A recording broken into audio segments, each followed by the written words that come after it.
Hello there, this is Russell Emery, aka EM Fresh for Fresh to the Extreme, and today I am riding in Philippi, West Virginia, a local trail here.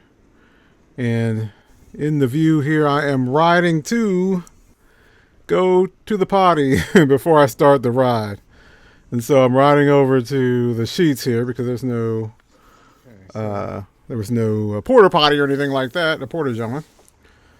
And okay, so I teleported myself back over here. Okay, so from where the flags were, and that place is called, the place I parked is called Blue and Gray Park, or some of the locals call it Flag Park. Okay, and so I'm making my way over to the actual trailhead. And as you can see here, it's a little dirt road, a little gravel road. You go up under the highway there, and then you will just go through the gate like you normally do on a rail trail. Too muddy. Again, so right here, this track is called Little Moes Racetrack, and it is located in, it's called, I think it's Memorial Park, right here in Philippi. And so I'm not going to show you all of it because I got lost a few times.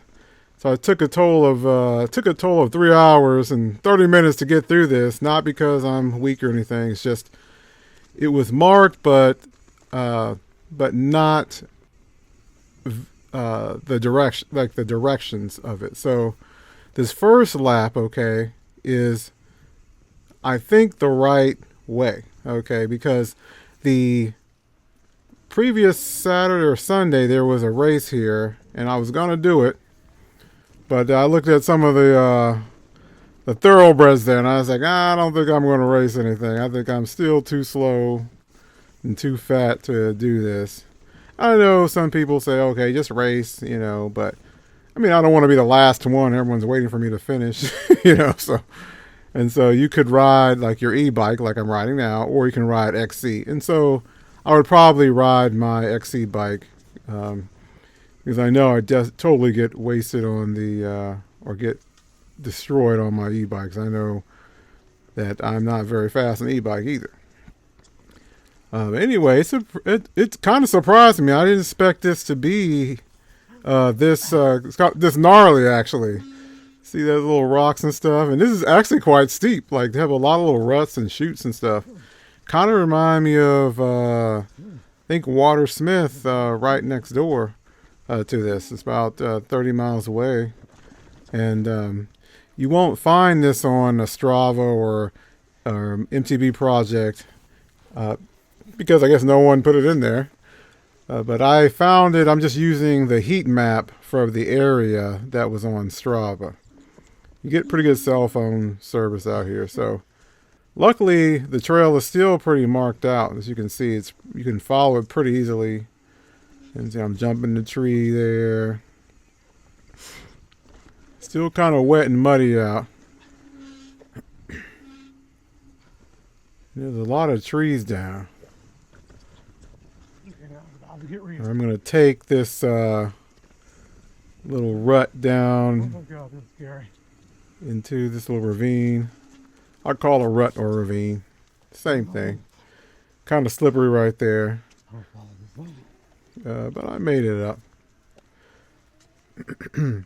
Okay, so this first lap, as I look at the race course, okay, that just happened previously on Sunday.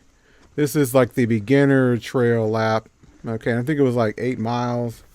Just for anyone, probably for me. I probably should have done it. And so it's not that bad. It's pretty, pretty flowy, as you can see. There's some rocks, a little bit of rocks and roots. And then there was 2 more race courses where you go a little higher up into the mountains.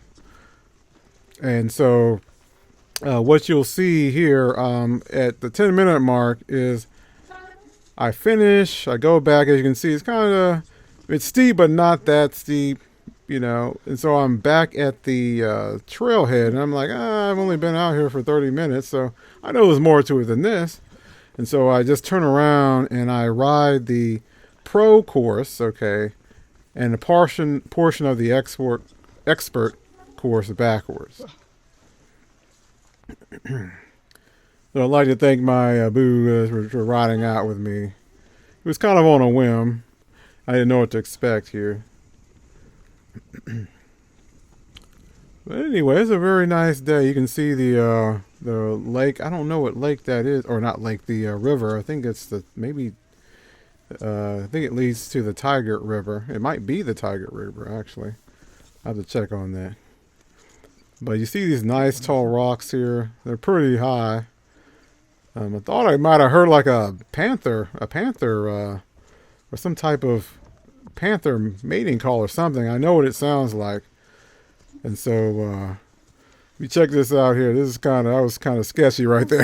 If I would have fell in that water, that would have hurt really bad.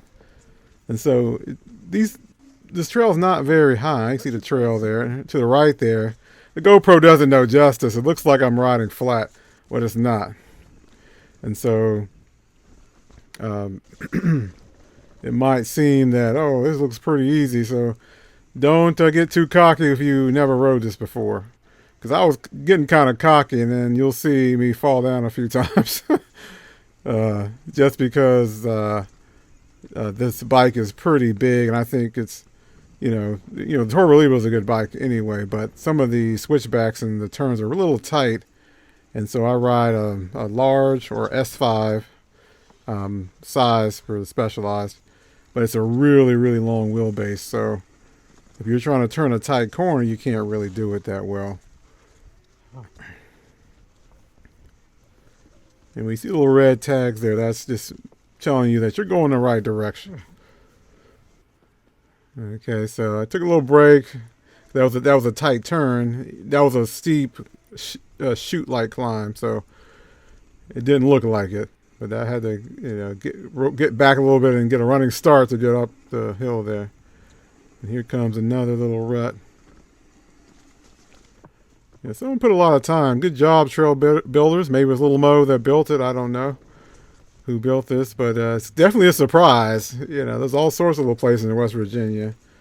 I was supposed to go to Bentonville, but I decided not to because I found this trail, and I was like, what other trails are in West Virginia? Besides Cooper's Rock, and we have Big Bear. And then in Morgantown, we have White Park, and now Baker's Ridge, and then the new Western Woods. If you go up a little higher toward Nemacolin or Farmington, PA, up in the mountains, you have what is called the Quebec Run, which is absolutely horrible if you're depending on which way you ride. But see, I'm trying to keep it as exciting as possible. Trying to get some speed for you. And and so right here I get a little confused. You'll see me sort of backtrack and slowed down. That means I went the wrong way. But I really don't know what the right way is. You're on an e-bike, you can go anywhere you want. But there were some steep places where it was just like almost vertical, where I know I should have been going the opposite direction.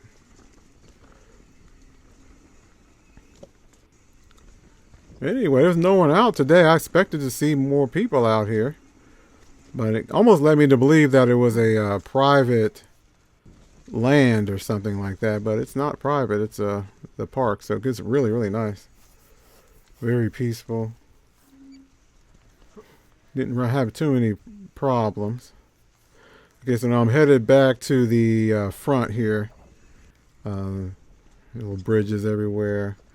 And so that took me about 30-40 minutes. And so I was like, I think I'll keep going. It was pretty, I had a workout from that, And so I'm like, let me just, get back, go and try to find the other section. So you see me going up into this area here where it doesn't seem like there's a trail, but I just follow the heat map on Strava and Trail Forks. And so I'm headed up to the upper section where the Pro and the export courses are. And so I'm heading up there. It gets pretty technical here. But you have some pretty unique rock features. Makes you feel like you're like in another world almost. You can almost see the bears and the panthers out. A lot of people don't know that West Virginia has, I think it has like 3,000 panthers here, like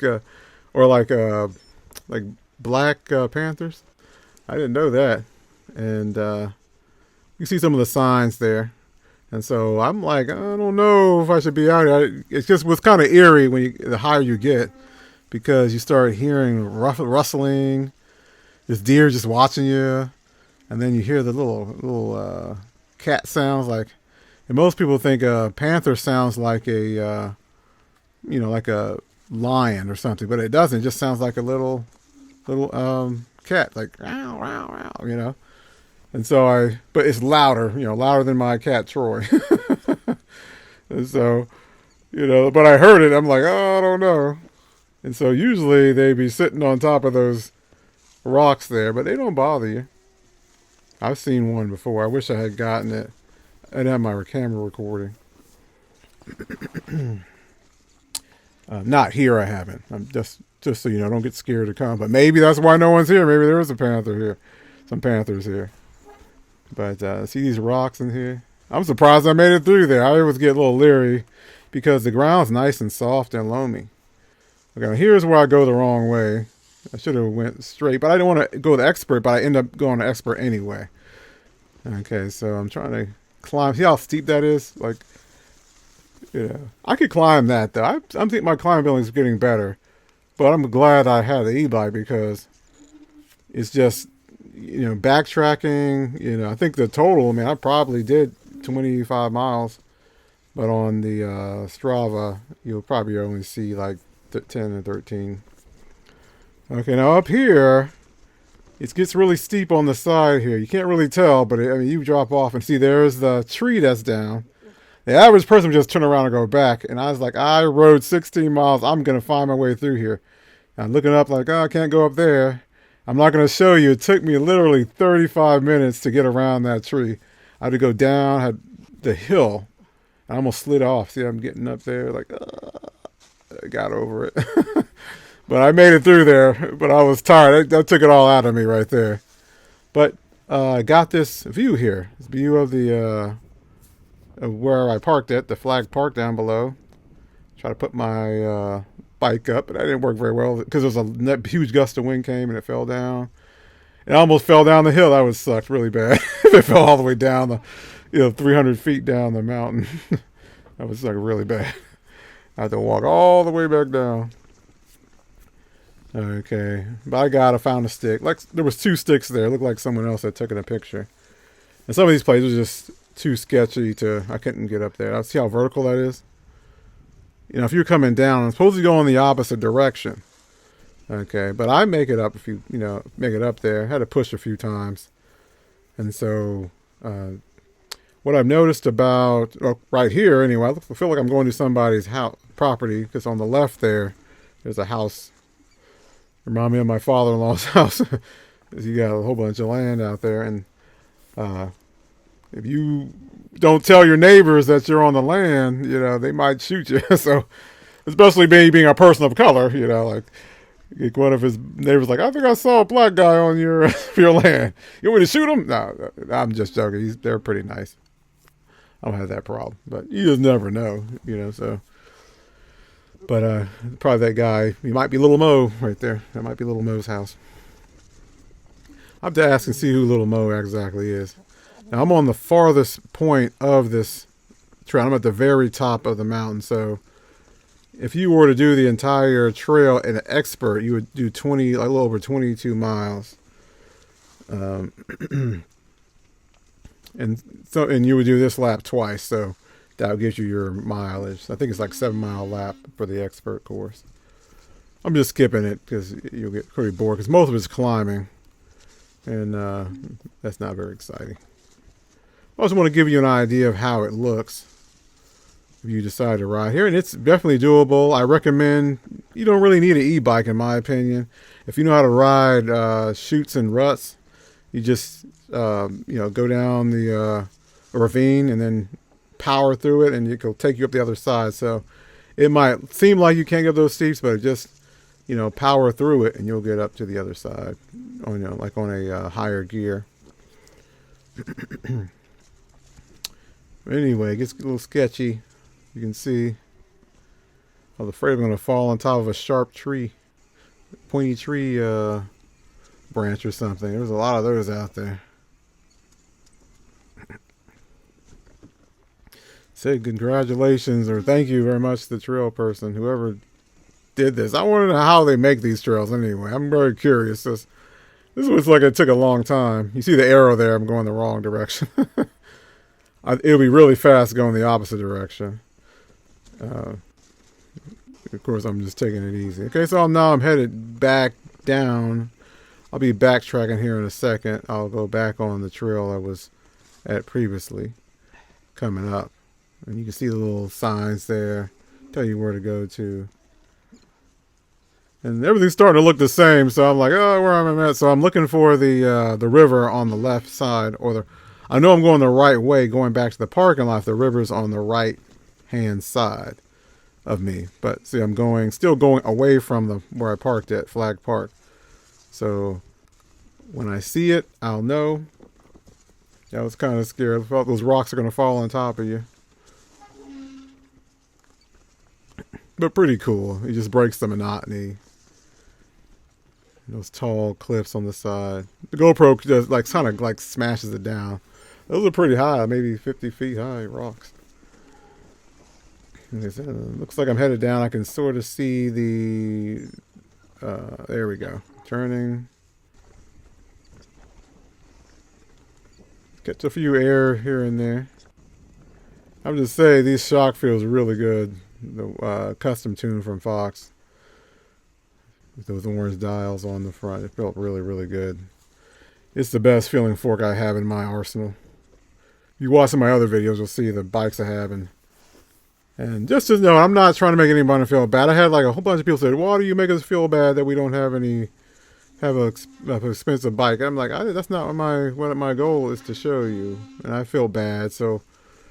no, my goal is not to make anyone feel bad that they don't have a souped up bike, because it's not about that. It's about the health, having my health. And so I was a bigger guy. I'm getting smaller and smaller every day. My wife is telling me, just especially riding the XC bike, and then I just got a gravel bike as well. Okay, now you're gonna see me fall down a few times. Because I'm getting cocky. I'm like, yeah, I'm riding these trails. I'm going to the wood and stuff. Look at me. I'm cool. And so I'm just standing up now. I'm not being careful. Because I'm on my way back. I'm starting to, feel the trail, feel the ground, feel the loam, I know what I can do, what I can't do, what I can get away with. And it's pretty grippy. But right here is coming up. You'll see me get destroyed. Like right there, like it's steep. See how steep it is? It's like I thought I could just get up it, but I was like in the wrong gear. So here's another time, like I fell backwards. See how steep that is? I thought I was gonna get up to. I just was in the wrong gear, and it just washed out on the front tire when I was trying to turn the switch back. Okay, so just because you have an e-bike, you still gotta know how to ride the bike. It just saves your legs, and you don't go much faster than a regular bicycle. Except when you're going up a hill, that is. I have buddies that can ride just as fast as me when I'm on the e-bike. One guy I know, Larry, you can see him on some of my other videos in the DuPont ones. Yeah, he can ride his mountain bike. He's a specialized just as fast as I'm riding my e-bike, and he can climb too. It is freaking amazing to watch. I was with him, and I was like, I can't believe you're riding that.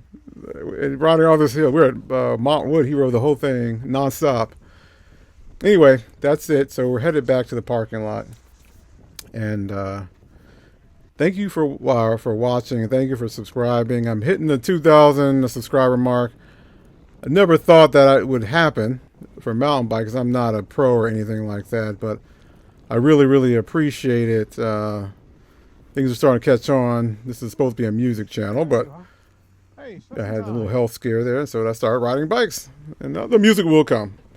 Those are in the making, or already made. I'm just going to wait till I put them on. But anyway, thank you for watching and thank you for subscribing. Stay tuned for more videos.